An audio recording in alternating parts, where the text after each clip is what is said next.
తృప్తి. ఒకరోజు ఒక పెద్ద మనిషి ఒక బ్యాంకులో నుంచి డబ్బులు తీసుకొని డబ్బుల పెట్టెను భుజాన వేసుకొని ద్విచక్ర వాహనంలో వెళ్తున్నాడు. ఆ పెట్టెలో 100 రూపాయల కట్టలు దాదాపు 100 ఉన్నాయి.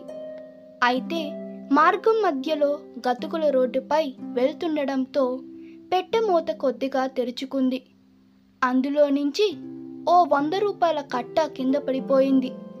అది చూసుకోకుండానే అతను వేగంగా వెళ్ళిపోతున్నాడు. కింద పడిన నోట్ల కట్టలో నుంచి ఒక నోటు మాత్రం బయటకొచ్చి గాల్లో ఎగిరెళ్ళి కాసంత దూరాన పడిపోయింది. ఆ నోటు పడిన పక్కగా ఒక అతను నడుచుకుంటూ వచ్చాడు. అతను ఆ ఒక నోటు తీసుకొని దగ్గరలో ఉన్న హోటల్కి వెళ్ళాడు.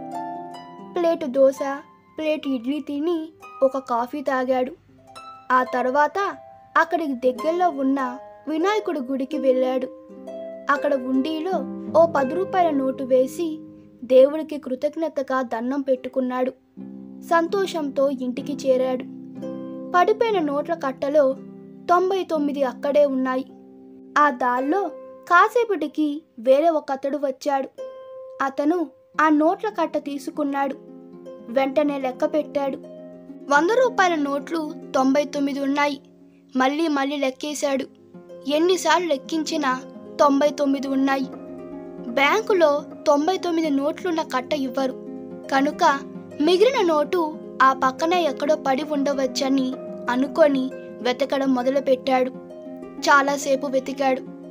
కానీ ఫలితం లేకపోయింది. ఆయన వెతుకులాట మానలేదు. ఈ కథను చెప్పిన గురువు ఫకారున నవ్వాడు.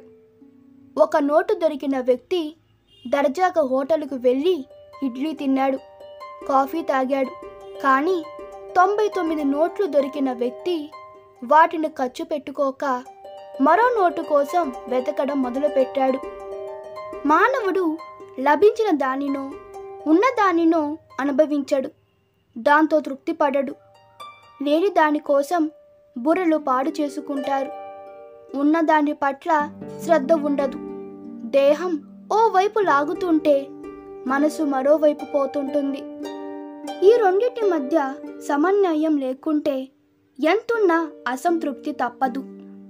ఈ వీడియో మీకు నచ్చినట్లయితే మీ అభిప్రాయాలు కామెంట్లో తెలపండి.